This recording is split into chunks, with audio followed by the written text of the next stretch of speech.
the Sydney Festival, I thumbed through it and I came across a show called Minto Live. The description read, "The suburban streets of Minto become the stage for performances created by international artists in collaboration with the people of Minto." Still, I'm a producer, and the lure of a site-specific theater project was more than I could resist. So off I went into Friday afternoon traffic, and I'll never forget what I saw when I got there.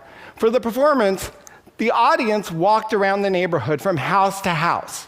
And the residents, who were the performers, they came out of their houses and they performed these autobiographical dances on their lawns, on their driveways. The show is a collaboration with a UK-based performance company called Lone Twin. Lone Twin had come to Minto and worked with the residents, and they had created these dances. This Australian Indian girl, she came out and started to dance on her front lawn, and her father peered out the window to see what all the noise and commotion was about, and he soon joined her. And he was followed by her little sister. And soon they were all dancing this joyous, exuberant dance right there on their lawn. And as I walked through the neighborhood, I was amazed and I was moved by the incredible sense of ownership this community clearly felt about this event.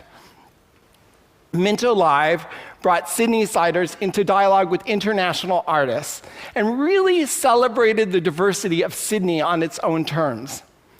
The Sydney Festival, which produced Minto Live, I think represents a new kind of 21st century arts festival. These festivals are radically open. They can transform cities and communities. To understand this, I think it kind of makes sense to look where we've come from. Modern arts festivals were born in the rubble of World War II. Civic leaders created these annual events to celebrate culture as the highest expression of the human spirit. In 1947, the Edinburgh Festival was born, and Avignon was born, and hundreds of others would follow in their wake. The work they did was very, very high art. And stars came along like Laurie Anderson and Merce Cunningham and Robert Lepage, who made work for this circuit. And you had these seminal shows like the Mahabharata and the monumental Einstein on the Beach. But as the decades passed, these festivals, they really became the establishment.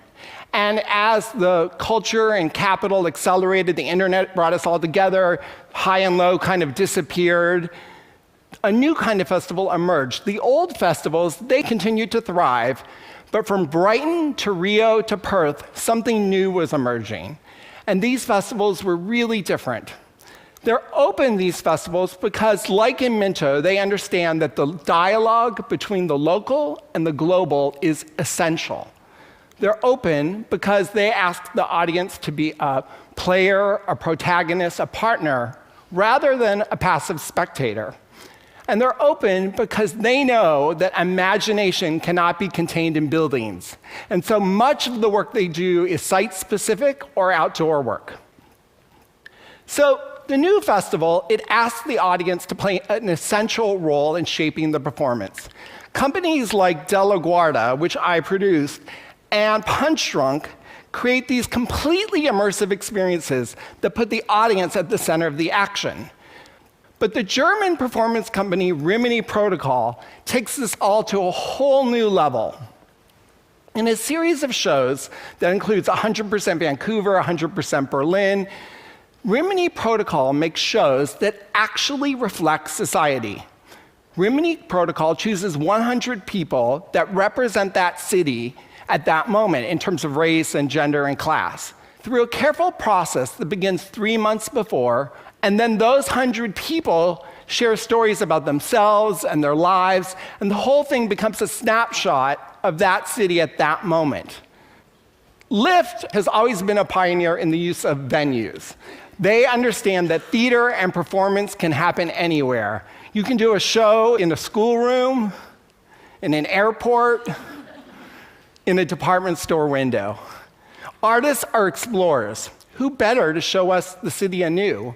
Artists can take us to a far-flung part of the city that we haven't explored, or they can take us into that building that we pass every day, but we never went into. And artists, I think, can really show us people that we might overlook in our lives. Back to Back is an Australian company of people with intellectual disabilities. I saw their amazing show in New York at the Staten Island Ferry Terminal at rush hour. We, the audience, were given headsets and seated on one side of the terminal. The actors were right there in front of us, right there among the commuters. And we could hear them, but we might not have otherwise seen them. So Back to Back takes site-specific theater and uses it to gently remind us about the who and what we choose to edit out of our daily lives. So the dialogue with the local and the global, the audience as participant and player and protagonist, the innovative use of sight.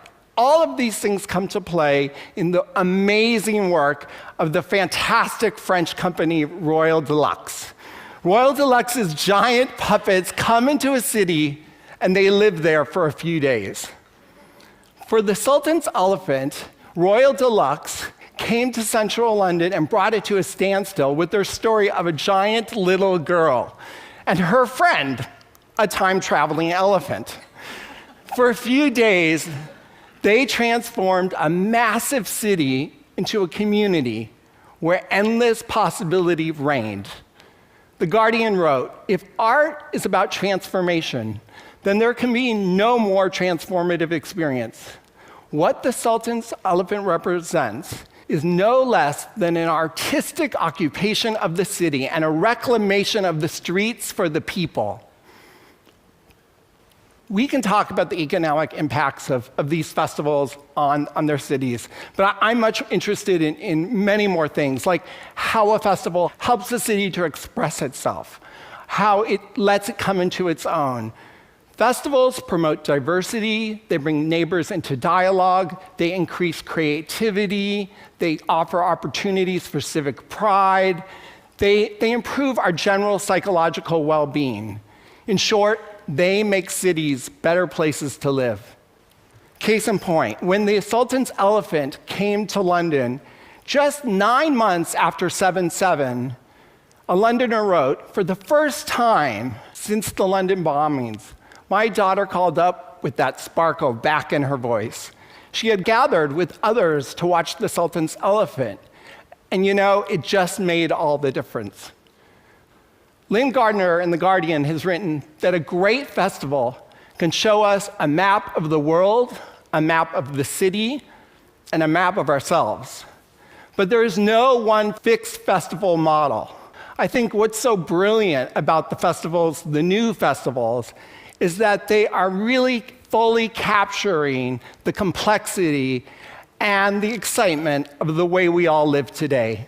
Thank you very much.